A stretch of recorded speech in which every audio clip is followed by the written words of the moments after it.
Isang beses lang tayo mabubuhay sa mundo. Kaya naman, dapat sulitin mo na ang bawat segundo nito. Gawin mo lang palagi yung mga bagay na tingin mo magpapasaya sa'yo. Puntahan yung mga lugar na gusto makita ng mga mata mo.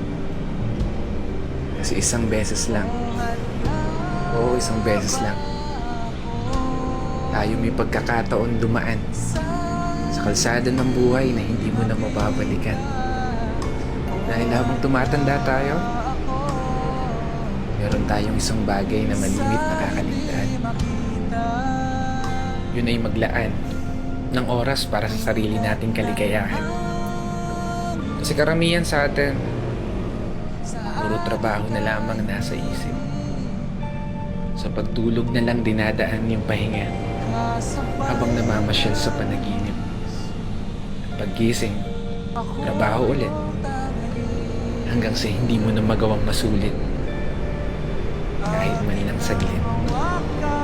Yung oras nakaibilis pumipihit. Pero hindi ko sinasabi na huwag ka na magtrabaho.